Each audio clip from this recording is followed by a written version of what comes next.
소설 들려주는 여자. 소들려의 감성 오디오북.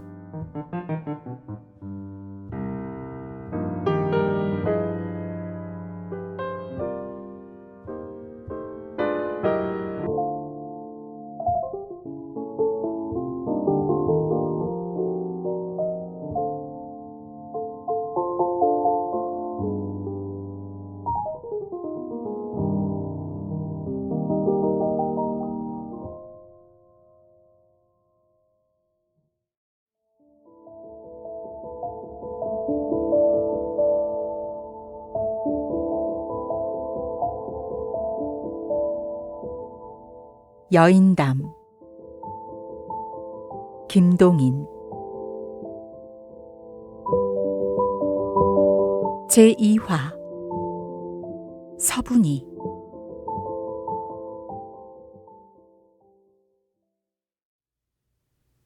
또 한 가지, 이건 역시 신문지가 보도한 여인의 기괴한 심리의 발동. 역시 무대는 농촌, 주인공은 역시 젊은 내외였다. 이번 아내의 이름은 서분이라 하여둘까. 서분이는 19이었다. 그의 남편은 17이었다. 결혼한 지 3년. 내외간의 의를 남들은 좋다 보았다. 시부모며 친정 부모들도 좋다 보았다. 서분이 자신도 나쁘다고는 보지 않았다. 남편이란 것은 이상한 존재. 이것이 서분이가 남편에게 가진 바 관념이었다. 그에게는 남편이 어디라 특별히 고운 데는 없었지만 밉게 보이지도 않았다. 때때로 발버둥이를 치며 배를 부를 때는 욕하기도 하고 칵 쥐어받고 싶은 때도 있지만 그러나 밉게까지는 볼 곳은 없었다. 사람의 살림의 일례로 시집은 가는 것. 시집 가면 남편이라는 사람이 있는 것.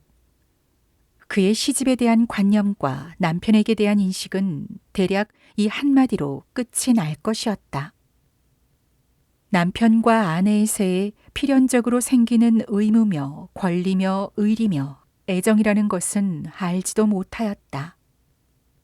남편이란 것은 시집의 아들이며 자기를 마음대로 부려먹는 사람이며 밤에는 한자리에서 자야 되는 사람. 이 밖에는 남편에 대한 아무런 인식이며 이해가 없었다.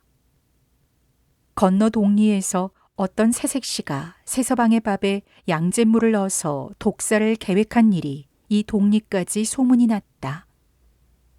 뒷동리에서는 어떤 색시가 잠든 새서방의 목을 무명으로 메었다가 들켰다.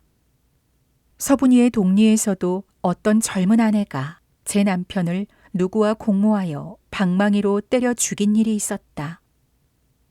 이 몇 가지의 사건은 서분이의 머리에 이상이 영향되었다. 비록 농촌에서 낳고 농촌에서 자란 서분이라 하나 과도기인 현대에 태어난 그는 역시 시대의 공기에 몇 감지 않을 수가 없었다. 도회의 여인들이 필요 없이 독약 같은 것을 가장 비밀인 듯이 비장하며 사랑도 않는 사람의 사진을 들여다보고 한숨 지으며 숭배하고 싶지도 않는 영화배우를 숭배하여야 될 것 같이 생각되어 숭배하는 동안 농촌의 서분이에게는 또한 여인다운 마음에 시대적 동요가 있었다. 남편은 죽여도 좋은 사람. 근방의 몇 가지의 남편 독살 혹은 독살 미수 사건이 서분이의 마음에 던진 첫 번 그림자는 이것이었다. 이것뿐이면 별 문제도 더 안 생겼으련만 그의 마음에 들어앉은 이 그림자는 들어앉으면서 곧 제2단으로 발전하기조차 주저치 않았다. 남편은 죽어야 좋은 사람. 첫 그림자는 어느덧 이렇게 변하여 버렸다. 남녀의 애정이라는 것은 성적 쾌미를 이해한 뒤에야 처음으로 생기는 것이다. 부부의 애정이라는 것은 남녀의 애정에 의리라는 것이 좀 더 가미된 데 지나지 못한다. 부부의 교합이라는 것은 단지 지어미와 지아비가 까닭은 모르지만 하여야만 되는 것쯤으로 여기고 있는 서분이에게는 남편에게 대하여 아내로서의 애정이 있을 리가 없었다. 아내란 것은 어떤 것인지 그 의의조차 몰랐다. 밤에 한자리에서 자는 것, 이것이 내외거니 이 이상은 몰랐다. 아직 성과 애정과 부부 문제에 대하여 아무 철이 없던 서분이의 귀에 몇 가지의 살부 사건이 들어올 때 서분이는 자기도 남편을 죽여보고 싶은 생각이 났다. 그 생각의 근원에는 남편이란 죽여야 될 것이라는 막연한 생각까지 섞여 있었다. 그는 자기의 시부모가 수십 년 전까지는 자기네와 같은 젊은 부부였다는 것을 생각지 않았다. 자기의 친정 부모도 수십 년 전에는 역시 자기네와 같은 젊은 부부였었다는 것도 잊었다. 이성이 아파여 수십 년 뒤에는 한 몸과 같이 된다는 것을 생각도 안 하였다. 그다지 밉게 보이지도 않지만 남편이란 사람은 왜 그런지 남같이 생각되었다. 비록 죽여버린다 할지라도 아무것도 쏘지 않을 남이었다. 시부모는 더욱 남이었다. 서분이에게는 지금껏 친정 부모만이 남이 아니었다. 어디 죽여보자.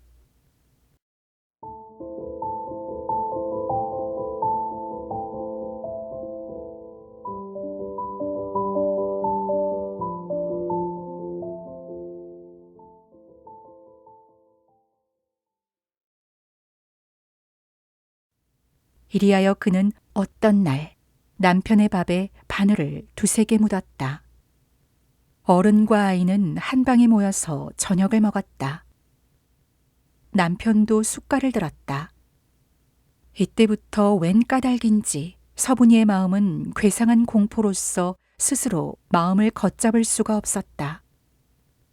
한 술, 두 술, 남편이 입에 밥을 떠넣을 때마다 서분이는 입을 벙싯벙싯 하였다. 그 밥을 잡숫지 말아요. 그 밥에는 바늘이 들었어요. 남편의 입으로 밥이 들어갈 때마다 목에까지 나와서 들어가는 이 말을 도로 삼키노라고 서분이는 몇 번은 소리를 내었다.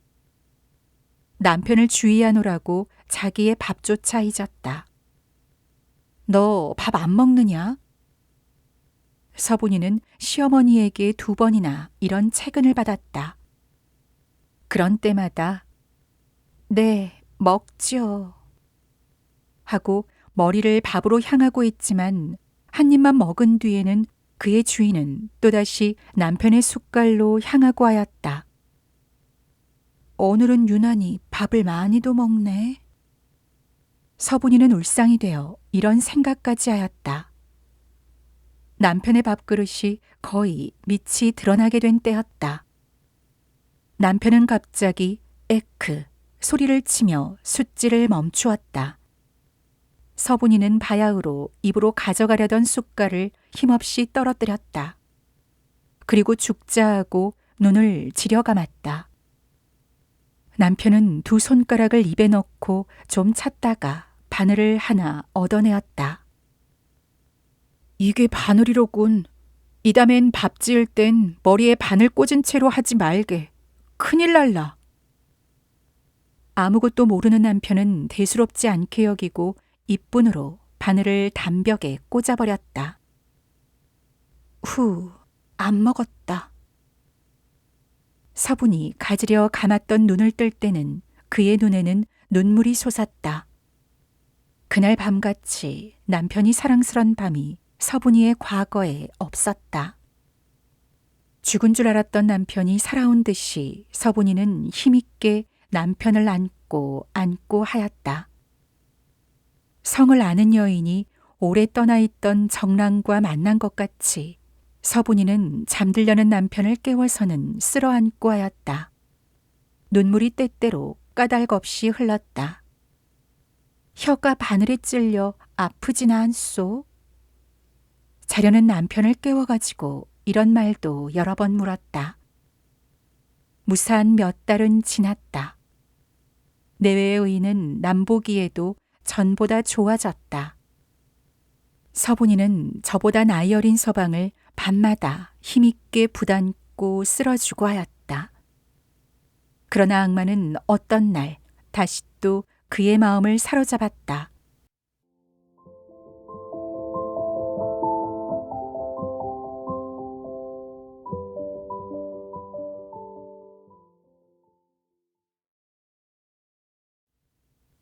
어떤 날 남편의 저녁밥에 그는 양잿물을 풀어넣었다.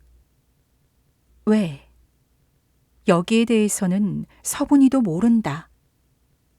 쓰다 남은 양잿물이 실ong에 있는 것을 볼 때에 문득 얼마 전에 건너 동네에서 어느 여인이 제 서방을 양잿물을 먹인 것이 생각나면서 기계적으로 행한 일에 지나지 못하였다. 그날 서분이는 저녁밥이 먹기 싫다고 동네 집에 놀러 갔다. 그의 심산으로는 서너 시간 그 집에서 놀고 남편이 죽은 뒤에 집으로 돌아올 작정이었다. 동네 집에서 그는 동무들과 윷을 놀았다. 그러나 윷을 노는 동안 그의 마음은 잠시도 내려앉지 않았다. 자기가 몇 동이던가를 기억한 적이 없었다. 서분이 너 5동째 가는구나. 서분이가 정신없이 윷을 놀 때 동무들이 깨쳐주는 일이 있을지라도 서분이는 웃지도 못하였다. 가면 가지 6동인들 하고 또 윷을 던지는 그였다. 몇 번을 귀를 기울였다. 혹은 멀리서 무슨 부르짖음이라도 없나 하여 몇 번을 혼자서 흠칫흠칫 놀랐다. 그러다가 윷을 중도에 내버리고 그 집을 나섰다. 그의 집에서는 방금 비극이 시작되는 즈음이었다. 서분이가 거의 집에 이르렀을 때 남편의 토하는 소리가 들렸다. 왜 그러느냐고 시어머니의 부르짖는 소리가 들렸다. 서분이는 더 참지를 못하였다. 그는 단걸음에 뛰어가서 토방 위에 올라섰다. 그리고 문 걸쇠를 잡으려다가 손을 도로 내리우고 귀를 기울였다. 남편의 토하는 소리와 신음하는 소리, 부모의 덤비는 소리, 쿠둥쿠둥 몸을 뛰노는 소리. 서분이는 문을 열어젖히며 뛰어들어갔다. 어머니, 왜 그래요? 글쎄 알겠니. 속이 모두 찢어지는 것 같다누나. 이를 어쩐담. 서분이는 남편을 보았다. 남편의 얼굴은 고통 때문에 밉게 찡그러져 있었다. 몸은 잠시도 멈추지 못하고 뛰놀았다. 순간 서분이는 마음에 폭발하는 공포를 깨달았다. 그는 눈으로 죽음을 보았다. 죽음이란 얼마나 두렵고 큰 것인지를 보았다. 그 죽음이 제 남편의 위에 임한 것을 보았다. 죽음을 임하게 한 것이 자기라는 것도 자각하였다. 동시에 남편에게 대하여 아직까지 가져보지 못한 관념이 폭발하듯이 그의 마음에 튀어올랐다. 저 사람은 내 사람. 지금 자기의 독수 때문에 죽을는지도 모르는 저 사람은 시부모의 아들이라기보다도 친정 부모의 사위라기보다도 서분이 자기의 사람이라는 생각이 강렬히 불붙어 올랐다. 저 사람은 내 사람. 죽기까지 동고동락하여야 할 사람. 구원하여야겠다. 어떤 일이 있든 간에 구하여야겠다. 결코 죽게 해서는 안 되겠다. 여보, 정신 좀 차려요. 그는 한번 남편의 어깨를 흔들어 본 뒤에 맹연히 집을 뛰쳐나왔다. 서분이는 곁집으로 달려갔다. 그리고 문을 덜컥 열고 머리만 디밀었다. 아주머니 양. 누구냐? 서분이야요.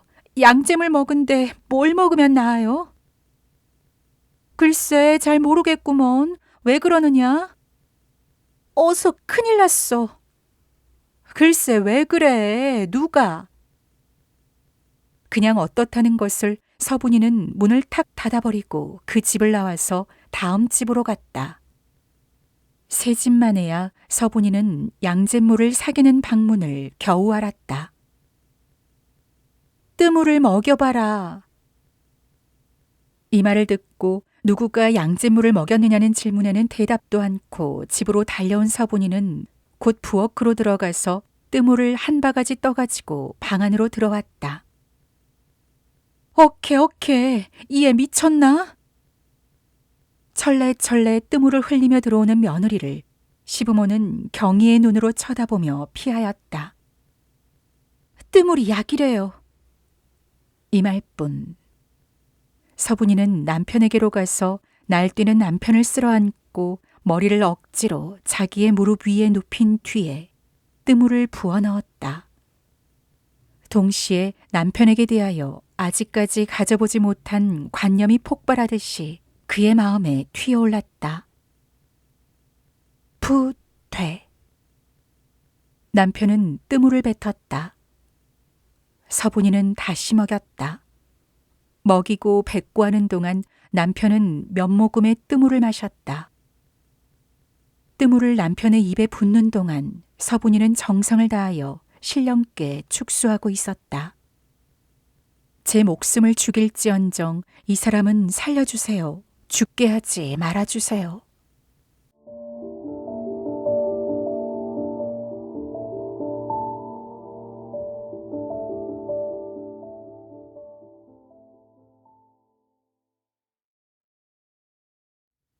그것은 뜨물의 덕인지 서분이의 성의의 덕인지 남편의 생명만은 붙었다.